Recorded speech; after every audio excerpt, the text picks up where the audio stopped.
దైవ మర్మములు సహోదరుడు భక్త సింగ్ గారి అనుభవంలో దేవుడు ఆయనకు బయలుపరిచిన మర్మములను అనుదినము పంచుకొనుట. డిసెంబర్ 19. సింహాసనం ఎదుట 7 దీపములు ప్రజ్వలించుచున్నవి, అవి దేవుని 7 ఆత్మలు.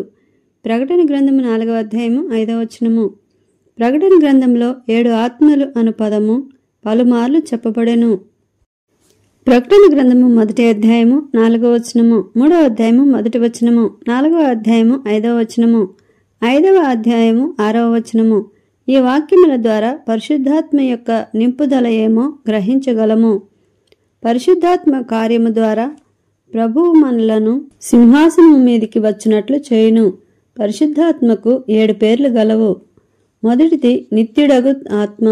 హెబ్రీయులకు రాసిన పత్రిక 9వ అధ్యాయము 14వ వచనము. నిత్యమైన సంగతుల కొరకై మనలో కోరికలు కలిగించును. రెండవది పరిశుద్ధమైన ఆత్మ. రోమీయులకు రాసిన పత్రిక 1వ అధ్యాయము 4వ వచనము. మనము దేవుని పరిశుద్ధతను అర్థం చేసుకొని దేవుడు పరిశుద్ధుడై ఉన్న ప్రకారము మనమును పరిశుద్ధులముగా అగుటకే ఈ పేరు ఇవ్వబడెను. మూడవది ఆదరణకర్త. యోహాను సువార్త 14వ అధ్యాయము 16వ వచనము. శిష్యులు చింతించుచున్నప్పుడు మిమ్మును అనాథులనుగా విడవను, నేను ఆదరణకర్తను పంపేదను అని ప్రభు చెప్పెను. ఆయన ప్రేమను మనము సంపూర్ణముగా అనుభవించినట్లు, మన ప్రతి పరిస్థితిలో ఆదరించబడినట్లు ఆయన ఆదరణకర్తగా పిలువబడెను.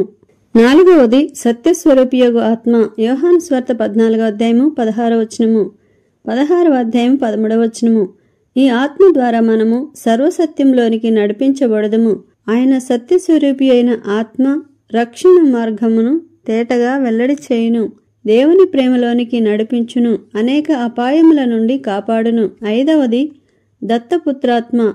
గలతీయులకు రాసిన పత్రిక 4వ అధ్యాయము 6వ వచనము. కుమారుని ఆత్మను దేవుడు మన హృదయంలోనికి పంపును, ఆయనను తండ్రి అని పిలుచు స్వాతంత్ర్యమును హక్కును దయచేసినందువలన దేవునికి ఎప్పుడైనను మొరపెట్టు ధైర్యమును స్వాతంత్ర్యమును కలిగి ఉన్నాము.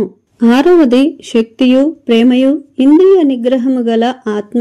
2వ తిమోతిలకు రాసిన పత్రిక 1వ అధ్యాయము 7వ వచనము. శక్తి, ప్రేమ, ఇంద్రియ నిగ్రహములు ఈ 3 ఎప్పుడును కలిసియుండును. ఈ ఆత్మ మనలోనున్న భయమంతటిని తొలగించును, దేవుని మనసును చిత్తమును ఏర్పాటును తెలుసుకొనుటకు ఇంద్రియ నిగ్రహము గల మనసును అనుగ్రహించును. 7వది అభిషేకించు ఆత్మ. 1 యోహాను రాసిన పత్రిక 2వ అధ్యాయము 27వ వచనము. మనము ఆత్మీయమైన సంగతులను ఒక్క దినములో నేర్చుకొనలేము. పరిశుద్ధాత్మ ద్వారా జీవితకాలమంతయు నేర్చుకొనుటకు సిద్ధముగానున్న కొలది అభిషేకము ద్వారా నేర్పించబడదుము.